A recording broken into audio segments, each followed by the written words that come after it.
Welcome. This is Dr. Michio Kaku, Professor of Theoretical Physics at the City College and the Graduate Center of the City University of New York. And this is Exploration. Every week in Exploration, we discuss the fascinating world of science. And this week, once again, we're going to summarize some of the top stories in science. But before that, let me make a few comments. I got a lot of questions during my book tour. So instead of answering each one individually, I'm going to answer them collectively on this radio program. Questions, for example, about, well, one day, if we have a space program, will we encounter aliens from outer space? And if so, what will they look like? Are they going to look like us? Are they going to look like those creatures from Star Trek? Or something completely different? And for that matter, to reach the stars, you would have to be immortal. Or you would have to lengthen the human lifespan or alter the human body. And so what is the status? The status of whether or not one day we can become immortal, either biologically or digitally. And then we'll say a few things about UFOs. I get a lot of questions from people who claim they have seen a UFO. And so what do you do in case you've been kidnapped by aliens from outer space? And then we'll say a few things about the cutting edge of science. Scientists at the University of California at Santa Barbara have announced that they're getting closer and closer to what is called quantum supremacy. The point, the mythical point, when a quantum computer becomes more powerful than a conventional computer. And then, watch out. We're talking about, well, in the same way that the microchip changed human civilization. Some people think that quantum computers will go even farther in terms of revolutionizing human society. Okay, well, let's just jump right into some of the questions I got during the book tour. During the book tour, I got a lot of questions about the future of humanity in outer space. Many people pointed out to me that once we go to the stars at some point in the distant future, then it means that we'll probably bump into alien civilizations out there. In which case, first of all, what are they going to look like? Everyone wants to know that. That's, quote, the money shot in any science fiction movie. In fact, in the movie Contact, which was inspired by the astronomer Carl Sagan, a lot of people were a little bit disappointed at the very end. After all this buildup, that is, making contact with a super intelligent civilization, at the very end of the movie, you expect to see the money shot. Nope. It turns out that the aliens can look like anything they want to look like, and in the end, they simply chose to look like us. Well, it turns out that evolution has something to say about which animals become intelligent. If you take a look at humans and compare them to the rest of the animal kingdom, you realize that, well, there really are three characteristics, at least three characteristics, which seem to have something to do with our becoming intelligent. First, we have stereo eyes. Now, why is that important? Because in general, predators are smarter than prey. Predators like foxes, tigers, sharks, they have eyes to the front of their face, while prey have eyes to the side of their face, like deer and rabbits, for example. And we say smart as a fox and dumb bunny. Why is that? Because predators, by definition, have to be smarter than prey. Predators have to know how to stalk, how to hide, how to have camouflage. They have to know the characteristics of their prey. In other words, they have to have a little bit of smarts in order to hunt. However, if you are a deer, all you have to do is know how to run. Your eyes scan 360 degrees around you, allowing you to detect the presence of predators. And it doesn't take that much intelligence to simply run. While if you are a predator, you have to have stereo eyes so that you can zero in on the presence of the prey. So we think that once we meet intelligent life in outer space, perhaps they will be descended from predators. Now, that doesn't necessarily mean they're going to be warlike and want to conquer us. However, it does mean that some of the characteristics of predators, that is the ability to hunt, the ability to detect patterns, the ability to zero in on things, Well, it turns out that aliens may have those characteristics. That's the first basic characteristic. The second is, well, the opposable thumb. And that's because you need some way to manipulate the environment, some way to create tools, some way to create instruments by which you can master the environment around you. For us, it was the opposable thumb. Now, take a look at your opposable thumb.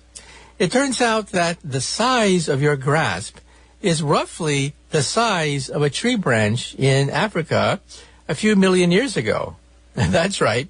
In other words, your opposable thumb was not created so that you can manipulate tools. No, that's not why you have an opposable thumb. The opposable thumb was basically used for swinging in trees. After all, we have a tailbone, don't we? We used to have tails. We used to swing in trees. And the size of your grasp is roughly the size of a tree branch millions of years ago in Africa. Now, once we have an encounter with an intelligent species in outer space, they may not have an opposable thumb, but they may have a tentacle. They may have a claw, some way of manipulating the world around them. That's probably going to be one of their major characteristics. And the third basic characteristic is language. That's right, language. You realize that if you raise a child and a chimpanzee at the same time, you realize that for the first 2 years, they're very similar. Vocabulary, crying, looking around, wondering about the environment. Yeah, baby chimps and baby humans are roughly the same. But then around age 2, something dramatic happens. The baby's vocabulary just keeps on soaring. The brain starts to explode in size. You're talking about the fact that a child, let's say 5, 6 years old, will already know several thousand words. In fact, they learn several words a day. If you get a tape recorder and go into a nursery and tape record babies at night, yeah, they babble. But what do they babble? They babble the language of their parents, perfecting the feedback, getting the intonation correctly. In other words, they're consolidating their vocabulary at night. Monkeys, however, they have a vocabulary, maybe tens of words, because they don't really need much more than that. It's perfectly fine to have a vocabulary of only tens of words in order to survive in the forest if that's all you want to do. But you see, we are different. We're different because we're short, clumsy. We don't run very fast. From an animal's point of view, we're a loser. I mean, think about it. Animals can fly. Animals can run much faster than us. Animals can have talons. They can have claws. They can have tentacles. They can have much more superhuman abilities than poor, puny humans. In other words, we had to evolve. We had to create something that gave us an edge over those animals that were faster, that could fly, that could do all sorts of things that we cannot. And what was that? The brain. The brain explodes in size after birth. You realize that when a child is born, they're basically a fetus.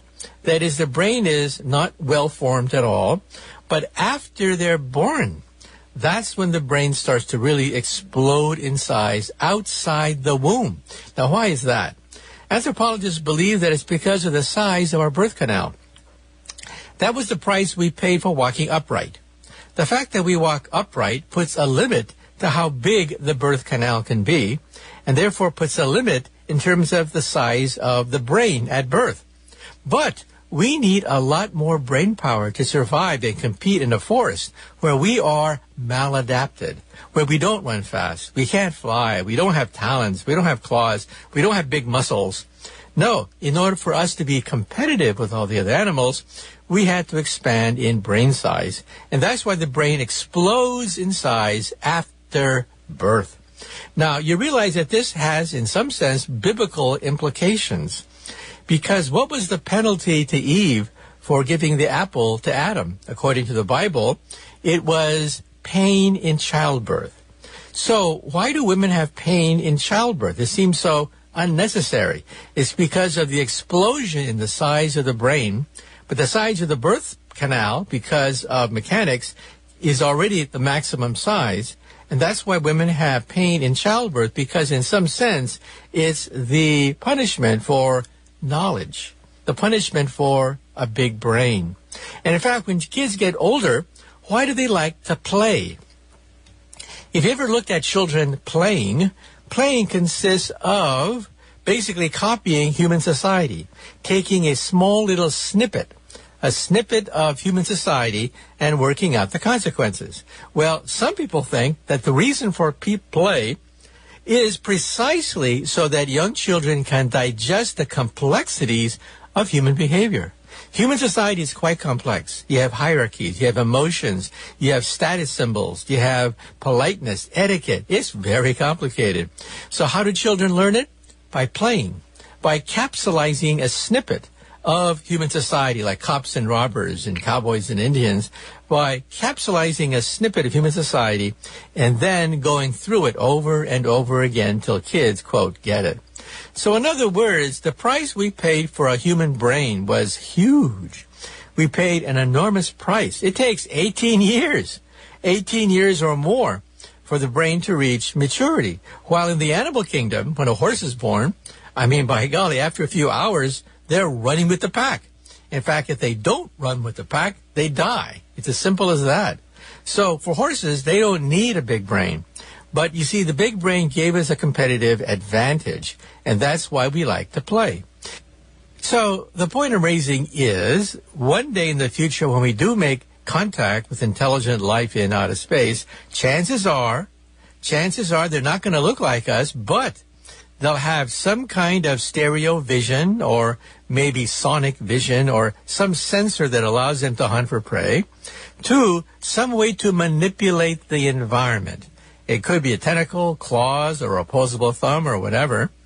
And 3rd, some kind of language to hand down information from generation to generation, because animals don't do that. Animals don't need to do that because the brain is really overrated in the forest. Most forest animals can do quite well because they have an advantage. They can fly. They can run fast. They have a thick skin. They have claws, whatever. We have no advantage. And that means that we have to compensate. And that's why we have a big brain. Well, another question I got traveling around the country is the question of, well, look at the Silicon Valley entrepreneurs who are funding the space program now. Elon Musk of SpaceX. We're talking about Jeff Bezos of Amazon, the richest man in the world. They're not simply backing the space program because they're altruistic. No, they want a return. And so what happens one day when we have a traffic jam around the moon and somebody puts a flag on the moon and claims the moon? What are we going to do then? Or for that matter, Google billionaires have already set their sights on the asteroid belt. They want to mine the asteroids. And so the question is, how do we make sense, political sense, of all the chaos that's going to happen once private enterprise and different nations begin to colonize outer space? Well, we do have a potential solution. It's called the Outer Space Treaty of 1967. The Outer Space Treaty basically banned nuclear weapons from outer space and said that nations cannot claim celestial bodies, but not much more, and only in vague terms. There are huge loopholes in that. The simplest loophole is because, well, private enterprise is now entering into the picture. And when the Outer Space Treaty of 1967 was written, nobody believed that one day we could have private billionaires financing a moon rocket. I mean, people would have said, come on, give me a break. Because after all, it took nation states, billions and billions of dollars in order to create the Apollo rockets that could take us to the moon. And the idea that a private individual could finance a moon rocket was considered ridiculous. Well, welcome to the future. Elon Musk, a Silicon Valley and SpaceX and Tesla Motors billionaire, he has created the Falcon Heavy rocket with his own private funds, not taxpayers' money. And the Falcon rocket is a moon rocket. That's right. The Falcon Heavy rocket can take the Dragon capsule and containing astronauts all the way to the moon. And so what happens when the Chinese put their flag on the moon? What happens when the Indians send a space probe past Mars and want to claim some of Martian property? We need a new treaty. A new treaty that will ban not just nuclear weapons, but conventional weapons as well, and make some kind of regulation in terms of who can put their flag on the moon. So, in other words, rather than simply speculate, the nations of the world have to sit down and work out the details of a new outer space treaty of 1967. Also, another question I got on the book tour concerned, well, UFOs. It turns out that, of course, the United States Pentagon has been investigating UFOs. We now know that. In fact, if the Pentagon did not investigate UFOs, they would be derelict. Because, of course, there's always a chance that they could pose a national security threat. So, of course, the Pentagon is going to be investigating UFOs. But then the question is, well, what are they? Well, I get a lot of emails from people who claim that they've seen a UFO. And basically, the UFOs that I get, the reports that I get, can be dismissed, about 90% of them, for being natural phenomena. That is, we're talking about swamp gas, we're talking about radar echoes, we're talking about weather balloons, meteors from outer space, even the planet Venus. These are all objects which have set off a flurry of false alarms. However, the last remaining 5%, 10%, the last remaining handful of these sightings, they really make you shiver. Because, well, the consequences are enormous. First of all, we're talking not just about one farmer in a field claiming that they've seen some kind of bright lights in the forest. No, we're not talking about that. We're talking about seasoned pilots, not just one, but several, locking in on radar and visually with an object that then begins to travel faster than a supersonic jet. And then you begin to realize, oh my God, this does not seem natural at all. No natural phenomenon can explain these things. And so then the question is, well, what are they? Well, there's several possibilities. One possibility that I think should be taken very seriously is that they could be hypersonic drones. We know for a fact that Area 51 is, in fact, the place where the military tests its advanced rockets. And, of course, there has to be a place to test them. It has to be secret. So, bingo, you would expect that the military would have an Area 51. And the stealth bomber was perfected there. Now, the stealth bomber is not invisible. It is certainly visible with the naked eye. But on radar is diffused as it bumps into the stealth bomber. And as a consequence, on your radar screen on the Earth, it looks like a fuzzy blip or a large bird. Certainly does not look like an advanced aircraft. And that's a stealth bomber. They can, in fact, be tracked, but it's more difficult because they diffuse the radar that bounces off the stealth bomber. Well, the military has experimented with other kinds of devices as well. They have an experimental craft that looks just like the space shuttle, except much smaller, that can be launched on a moment's notice. A space plane, a top-secret space plane launched by the military. Another project is drones, hypersonic drones. Drones that travel much faster than any ordinary supersonic jet. And that's what some of these sightings could be about. Because these sightings indicate that these objects execute maneuvers that seem to be physically impossible with known technology. I mean, these are seasoned pilots with thousands of hours of experience, and they say they've never seen anything like this. And so one possibility is that they are, in fact, hypersonic drones. Well, let's also summarize a few of the top stories in science. One story comes out of the University of California at Santa Barbara, and it's about quantum computers. Now, you're going to be hearing more and more about quantum computers in the future, so let me tell you basically the reason why. First of all, we're now gradually reaching the limits of silicon. Silicon Valley, of course, is the workhorse of the IT revolution. Billions, trillions of dollars are invested in high-tech firms, all of which use microchips. And then the question is, how far can you go? How many transistors could you put on a wafer of silicon? It turns out that we are now entering the end of the era of the microchip. Silicon Valley could become a rust belt in the future. Right now, your Pentium chip has a layer about 20 atoms across. 20 atoms across. That's how small these transistors are. However, in the near future, perhaps 10 years, who knows for sure, it may be 5 atoms across. And when you hit 5 atoms, then quantum mechanics takes over. And quantum mechanics is my specialty. That's what I do for a living. I use the quantum theory exploring something called string theory. So, at that point, silicon can no longer sustain calculations.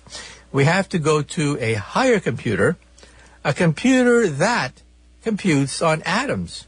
Because if we're at the limit of what silicon can do, because we're now computing on atoms, then why not compute directly on atoms? In other words, if you have a magnetic field, atoms have a spin like a spinning top.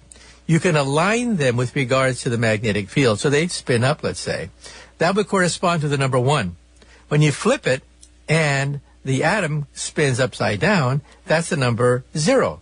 So you can see that you can begin to count zeros and 1, which is the basis of digital, using the orientation of spinning tops, which are spinning atoms. Now, the advantage of quantum computers is, instead of being up and down, there can be anything in between. Now, normally you'd say to yourself, now that's stupid. How can you be anything in between 0 and 1? Either you're up or down. But you see, in quantum mechanics, you can be a mixture, something which violates everything we know about common sense. We know that objects exist in one state. Either you're dead or alive. Either you're here or there. Period. End of story, right? Wrong. It turns out in the quantum world, electrons can be here and there simultaneously, and atomic cats, in principle, could be dead and alive, or a mixture of the two. Well, if you could be between 0 and 1, or a mixture, you can contain billions of times more information than just zeros and ones. I mean, think about it. Not just zeros and ones, but anything in between. I mean, you're talking about an incredible increase in computer power. And sure enough, it turns out that quantum computers can beat any normal computer. Now, how do you measure quantum computers? Well, ordinary computers use bits, zeros and ones. Quantum computers use quantum bits or qubits, which can be in between zeros and 1. And the point at which a quantum computer becomes more powerful than an ordinary computer is called quantum supremacy. 50 qubits. I repeat, the magic number is 50 qubits.